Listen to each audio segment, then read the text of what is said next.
लिखा कि औद्योगिक क्रांति में मजदूरों की आजीविका को किस तरह प्रभावित किया। जैसे उद्योग था ना, तो उद्योग धंधे तक कारखाने कब आए, तो कारखाने यानी कि हम लोग जानते हैं कि अंग्रेजी काल में आए हम लोग के भारत में।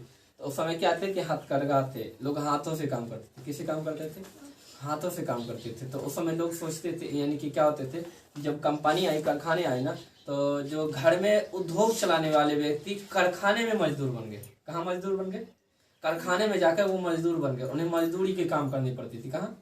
कारखाने में। तो जो घर पे बताई जाती है कि वो अपने कामों से, अपने हाथों के कामों से वो बड़े बड़े सामान खरीद लेते थे, जो चाहे वो खरीद सकते थे। काफी ऐसे पैसे थे वो हो जाते थे।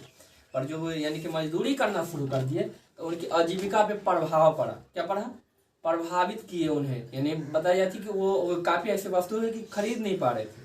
काफी ऐसे जो वस्तु थे वो खरीद नहीं पा रहे थे, जिसमें क्या थे कि जो मिल मालिक होते थे ना, उनके यानी कि अंग्रेजी जो नियम होते थे वो मिल मालिक के समर्थन होता था, साथ होता था। मिल मालिक यानी कि जैसे क्या थे कि जो जितने भी नियम थे ना, तो मजदूरों के लिए था, मिल मालिकों के लिए।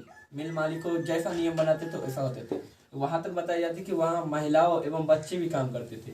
महिला एवं बच्चे भी बताए जाते हैं कि वो 16 घंटे से बताई जाती कि 18 घंटे तक काम करवाई जाती थी। कितने?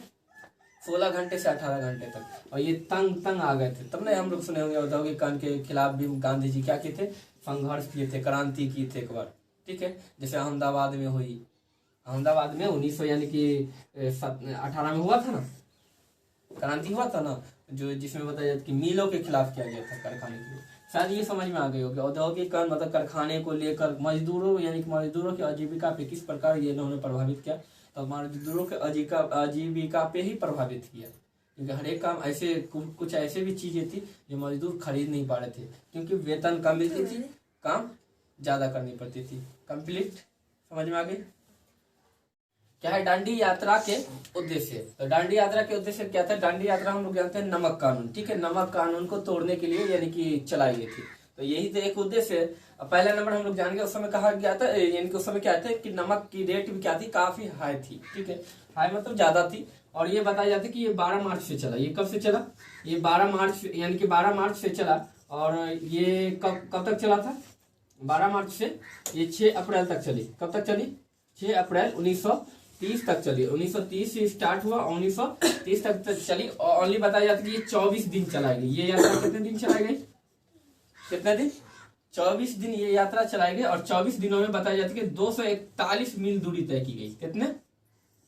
241 मील दूरी तय की गई। और ये साबरमती आश्रम से चला था 78 व्यक्तियों के साथ। कितने व्यक्तियों के साथ? कहां से? साबरमती आश्रम से इसकी शुरुआत हुई 78 व्यक्तियों के साथ। और ये 241 मील चली 24 दिनों में, 12 मार्च से लेकर 6 अप्रैल तक। कब तक चली? 12 मार्च से 6 अप्रैल तक 1930 में। इसकी शुरुआत हुई 12 मार्च को। ठीक है, और ये 6 अप्रैल को वहां पहुंचा गया। और पहुंचने के बाद वहां क्या किया गया? दांडी एक तट था, तट मतलब समुद्री तट। उस स्थान पर पहुंचने के बाद क्या किया? उन्होंने नमक को हाथ में उठाया। और गांधी जी उठाने के बाद क्या हुए कि उन शपथ लिया कि आज से नमक हम खुद बनाएंगे। और एक दो व्यक्ति ने वहां पे जाते हुए 10,000 से ऊपर व्यक्ति हो गए थे। कितने हजार?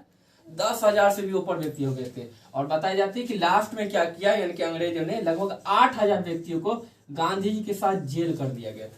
क्या कर दिया गया था? कितने व्यक्तियों के साथ? 8,000। और इनका उद्देश्य क्या था? तो नमक की जो कानून व्यवस्था थी उसे तोड़ना, नमक खुद से बनाना। कैसे? किससे बनाना? खुद से, अपने खुद से बनाना। ये बात शायद समझ में आ गई हो। समझ में आ गया? कोई दिक्कत नहीं। यहाँ पे लिखिए कि गांव में कृषि जन, ठीक है, आर्थिक क्रियाकलापों की विशेषताओं को दर्शाए। जैसे गांव में है ना, जितने भी यानी कि हम लोग जानते हैं कि गांव में जितने भी व्यक्ति होते हैं वो खेती से ही अपनी जीवन यापन करते हैं। उनके आर्थिक समस्या जितने भी हल होती है वो कैसे होती है? खेती से। जब तक वो कृषि करेंगे, खेती करेंगे, तब तक वो खाएंगे। कृषि नहीं करेंगे, नहीं खाएंगे। जैसे खेती की, चावल की खेती हुई, निश्चित है वो धान की खेती हुई, वो क्या करेंगे? चावल बनाएंगे, उसे बेचेंगे। बेचने के बाद अन्य यानी कि जो भी सब्जी का प्रयोग होगा वो टोटल खरीद के अपना क्या करेंगे? आवश्यकता पूर्ति करेंगे। तो हमें ये समझ में आ रही है क्रियाकलाप, क्रिया उनको यानी कि किससे हो रही है? तो कृषि से। आर्थिक जीवन यापन किससे पूर्ति हो रही है? तो कृषि से। तो कहा जाए ना कृषि की जन जीवन यानी कि कृषि से जीने वाले व्यक्ति, कृषि से जीने वाले व्यक्ति कौन होते हैं? किसान। खेती बाड़ी करने वाले व्यक्ति ही कृषि जन होते हैं। वो व्यवसाय करते हैं, जो भी उपयोग उपजाते हैं उसको क्या करते हैं, व्यापार करते हैं। व्यापार करने के बाद अपनी जितनी भी जरूरत होती है उन्हें पूरा कर देते हैं। तो हम तो जान गए ना गांव वाले किसान की, यानी किसानों की जीवन यापन किस पे निर्भर करती है, तो खेती पे, कृषि पे। आसानी तरीके से लिख सकते हैं।